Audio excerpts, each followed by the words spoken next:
48 Hours is shedding new light on a misguided police investigation into the murder of a young single mother in Ohio. In 2015, 28-year-old Heather Bogle was found dead in the trunk of her car just a mile from where she worked. Detectives spent a year trying to piece together the murder. Sean O'Connell, the lead detective on the case, pursued 3 innocent people while the real killer walked free. CBS News chief investigative correspondent Jim Axelrod reports.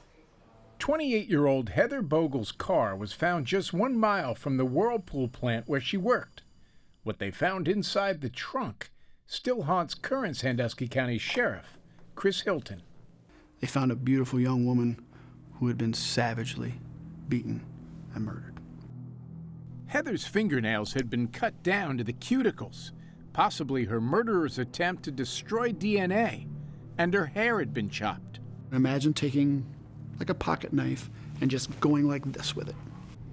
The hunt for Heather's killer dragged on as the lead detective, Sean O'Connell, focused on 3 people: Omar Satchel, Kiana Boer, and Kaylee Jeffrey. Boer lived near where Heather's body was found, but O'Connell ignored exculpatory evidence, says the sheriff. He attempted to indict people for murder that had absolutely nothing to do with it. In a report to the prosecutor, O'Connell failed to mention that DNA evidence excluded those 3 people, an omission that would help lead to O'Connell's arrest for misleading a public official and tampering with evidence. Do you feel you owe Omar Satchel, Kiana Boer, and Kaylee Jeffries an apology? Why would I apologize? I mean, if you look at... Because they didn't do it? How do we know that for sure? They know it because they found the real killer, says Sheriff Hilton. Heather's GPS coordinates from her phone placed her in this trailer home 13 minutes after she was last seen leaving work. And we find out later that day it belongs to Daniel Myers. Well, who was Daniel Myers? We find out very quickly that Daniel Myers worked with Heather. We find out that he worked with her that night. We find out that he left approximately the same time that morning. That's when we went, aha, we got something. Slowly, they began to piece together a disturbing picture of a sexual predator, a man investigators say was focused on control, domination, and humiliation. After his arrest, the prosecutor says 10 women came forward and said Myers had raped them. And this woman, Lorianne Haley, believes Heather Bogle wasn't Daniel Myers' first murder victim. You think your sister was murdered? Yes. By Danny? Yes. No question? No question.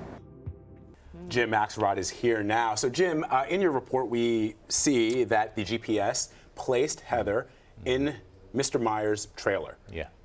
Why is that police officer still saying that these other 3 suspects do not need an apology? So this is a story about a bunch of things. Really, at least 2 stories. There's the brutal murder of Heather Bogle and how that gets solved. But then there's this issue of bad police work, criminally bad police work.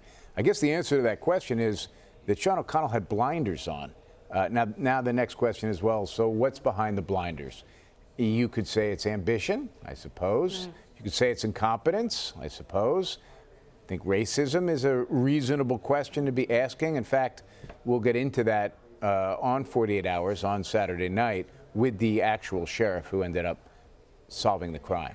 Do we know why Bogle went to that trailer? I mean, did she know Myers? Well, you know, yes, worked with Myers. They were at the Whirlpool factory together and had developed a little bit of a friendship. Heather was coming off of a breakup. She was having some difficulties with her family. Her brother had sent her sort of a hurtful, insulting text. And so Myers was probably saying to her, come on, I can be a shoulder you can cry on, that kind of thing. But once she was in the trailer, that's when the violence unfolded. And you also spoke to somebody who believes that her sister was also murdered by Daniel Myers. Are police suspecting that he could be a serial killer? Well, not Bogle's sister, but this other person's sister. Yes, the other person's sister. So we'll get into that tomorrow night as well, that it wasn't, that the sister was the mother of Daniel Myers' son. So they had a relationship. Her death was ruled a suicide. As you'll see on 48 Hours, there's very compelling evidence that perhaps it wasn't a suicide, although no change in the ruling yet by authorities. But, you know, this is clearly a case, when you talk to investigators, the way that the crime scene where Heather Bogle died, the way that crime scene was treated by Daniel Myers. Carpet had been replaced. Floorboards had been replaced. This leads investigators to think maybe this guy had some experience with murder. And so with cleaning up afterwards. not his first rodeo. Interesting. Jim, always fascinating. Thank you very much. Thanks for having us. So you can watch 48 Hours, Good Cop, Bad Cop, Saturday at 10, 9 Central on CBS.